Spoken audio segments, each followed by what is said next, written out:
What's going on, guys? So I've been missing for a few weeks and I still very much want to do YouTube, and it's only because I've moved to a whole nother place. So everything looks different here, and this is personally my gym room and workstation room. I'm pretty excited to show you guys, so we're going to start with that. A lot of my videos are going to be right here, and there's enough space for all that, lighting, etc. There's a few things I do want to add, like an arm wrestling table that'll be upcoming in 1 month, and as well as acoustics, which will be set up in the next coming weeks, because I want to get rid of this echo. But other than that, thanks for joining us. And if you want to skip this part, go on right ahead. We'll get to the actual content, but right now I'll give you a tour.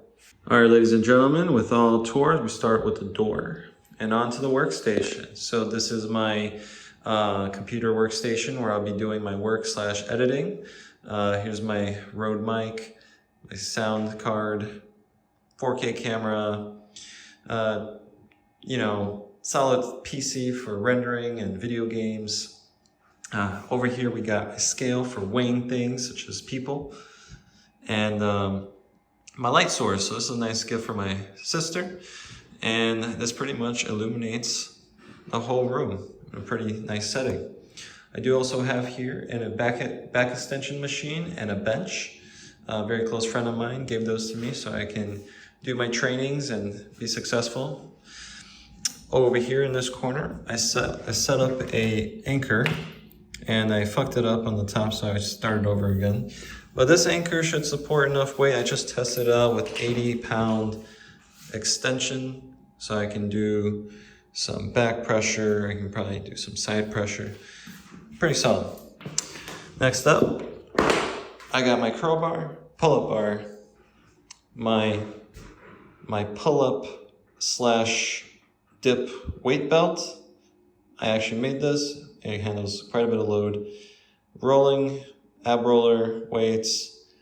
This is my pronation rising exercise belt. And then there's just a shitload of weight in here. This is my new favorite addition to the gym. These are the Titan Olympic dumbbells. They weigh about 13 pounds by themselves, and they can hold up to 400 pounds each. Pretty awesome. Next up, we got my loading pin with the baseball for grip. So I made this loading pin out of pipe fitting from Ace Hardware. You can do this too, and you save quite a bit of money. I think I spent about $13 to create this. Over here we have an awkwardly fitting cabinet. I buy this to just fill up the room and also hold my chalk bowl, get a light, and there's just bags in there. So one thing I am proud of is my grip wall. So what do we got here? So we got the Captain's A Crush T, level 1, level 2, 2.75 extreme fat grips, Rolling Thunder, just some basic grip, Swiss Army gloves. And now we got the bands. So we just got these guys today.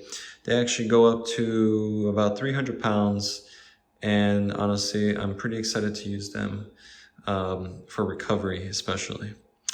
But that is the entire video of the tour. And now we're gonna actually get going on the real thing. All right, guys. So the first thing we're going to cover today is the opposite to rising pressure. For those of you that are new and you've never seen this exercise before, it's kind of like a hammer curl, but you keep it as far away from your body as possible. Usually, you put the belt on this knuckle line or even further down. I comfortably do it at the knuckle line, like so. So from the side view, it kind of looks like this. You want to keep your arm at a 90-degree angle as you're repping these out. You can even try to lift your wrist up. When this gets too heavy and your wrist starts dipping down, it's too heavy for you, so you should lower the weight. Try again. So this is rising pressure. It's a very important aspect of arm wrestling and to train this. But you also need to train the opposite. So I kind of made this here. So this is my Titan dumbbell. right here. So this already weighs 13.5 pounds, and I've attached, let me get the right, I've attached this 10-pound dumbbell at the very end, and I have it clipped with 2 clips right here just to keep it secure. So this can actually kind of resemble maybe like a sledgehammer, right? So this dumbbell is kind of pricey in general, so this is for a long-term purchase. You can definitely work with a dumbbell such as this. If you have the smaller dumbbells like this, these guys, you can get these from Walmart, and they have the threaded, the threads to slip on the weight. That works as well. But the way this exercise works, so if you're looking at my hand, you want to try to push your wrist this way. So instead of rising, you're going to do the opposite, and you're going to go down. So this will work out this entire section of your arm, as well as stabilizing it as well. There's an important nerve here, it's called the ulnar nerve. And if you've done arm wrestling, this thing can get overworn and it can maybe even get pinched, so you want to really strengthen this part of your hand to avoid any kind of injuries. So the way this exercise works is you can grab this in the middle of the handle and then you start pushing your wrist that way. You try to do a few reps. So this is actually kind of heavy, to be honest. So you do a few of these, right?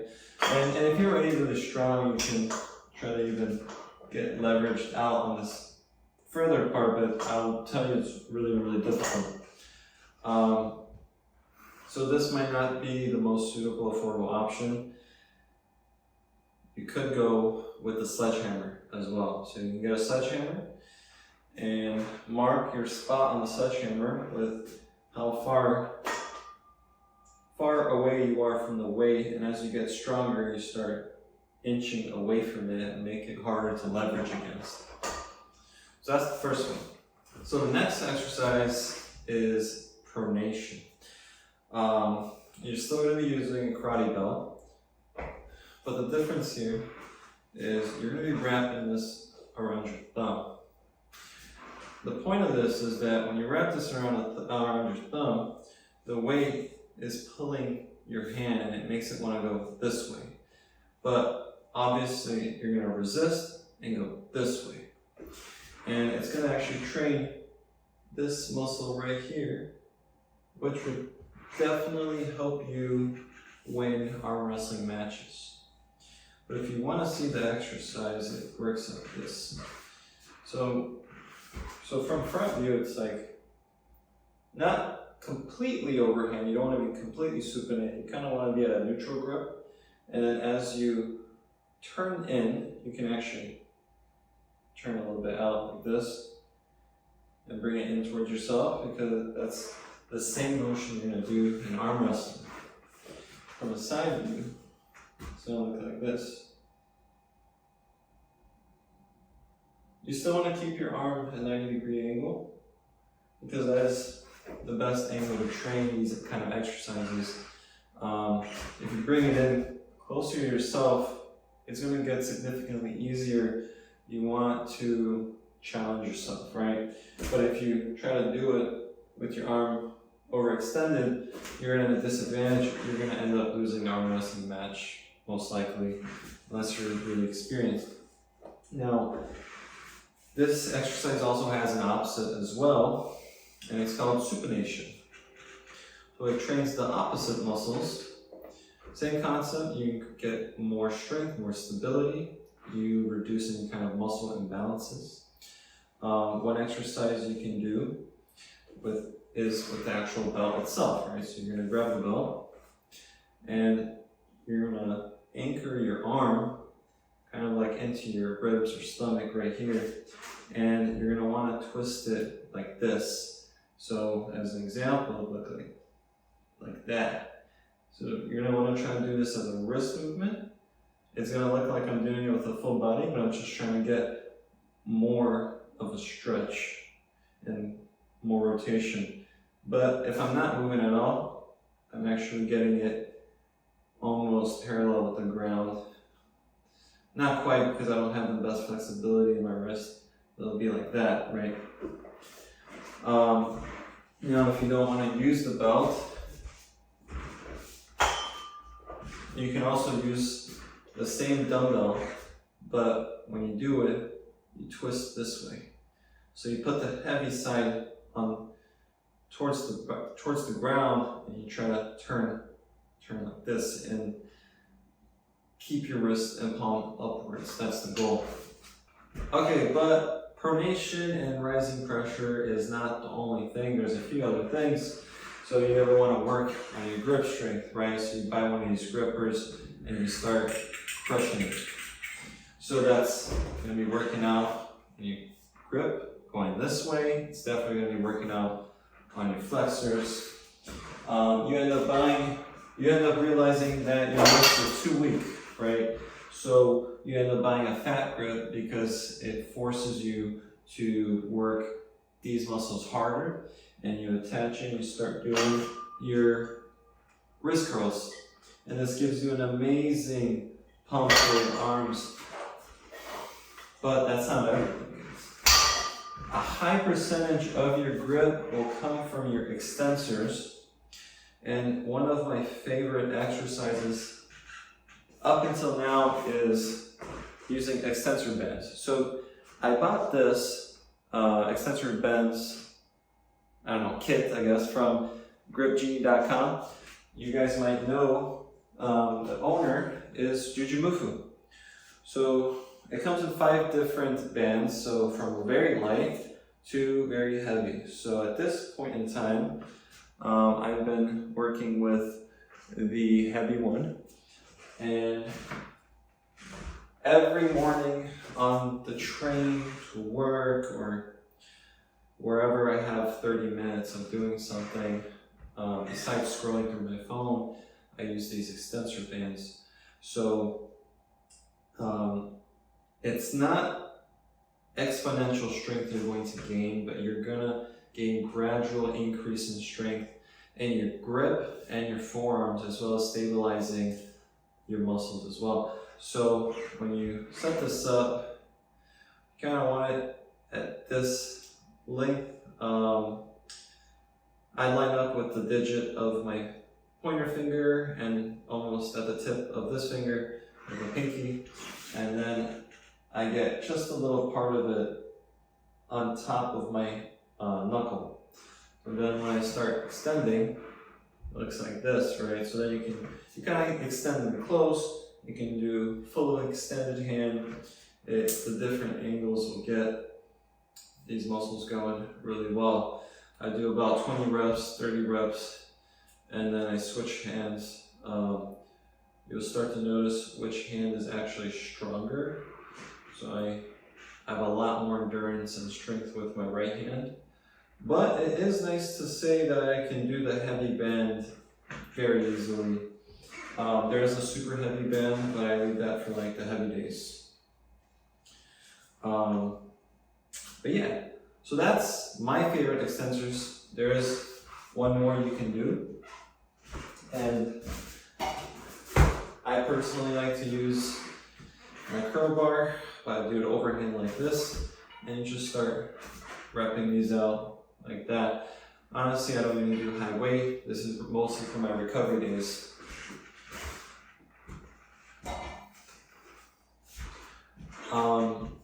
But yeah, that pretty much covers the opposites. I do want to do one more thing, and I just really feel like maxing out on pronation exercise, so we're going to do that and then end the video. Alright guys, we're always going to start with a nice warm-up. Make sure everything is firing off really well. So this is about 30 pounds. Feels like nothing, to be honest. And we're also going to add a little bit of challenge.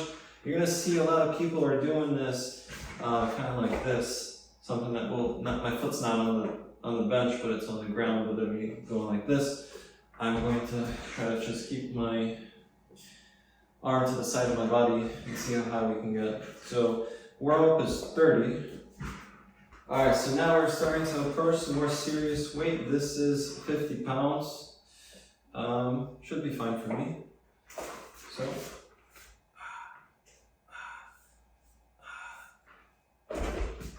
Feels good.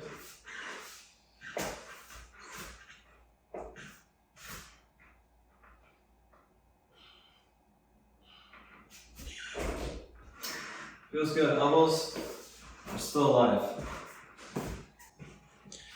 Alright guys, so this is the weight we're going to be working with. So this is 70 pounds, 15 increments, so 45, 55, 65, 70. I can't rep this, but I can hold this, I think. So the goal here is to hold this for as much as I can and keep it in good form. So I'm gonna try to keep it with a 90-degree angle and see what we got. So we're gonna go for both arms. Whew, let's see.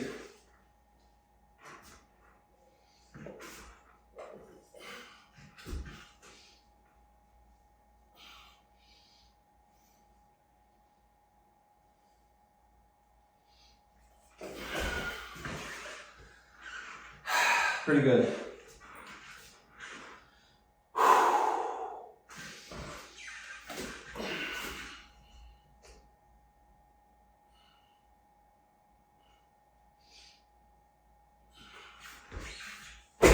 Oh yeah, that was good. I think I can do more weight, but this is the weight we're sticking until it becomes light. So that's my new PR, guys. Okay guys, I almost forgot to end the video, but if you enjoyed this video and you learned something and you enjoyed me lifting heavy weight, please hit that subscribe video because it will help me continue to lift heavy weight. With that being said, peace out and I'll see you next time. Bye.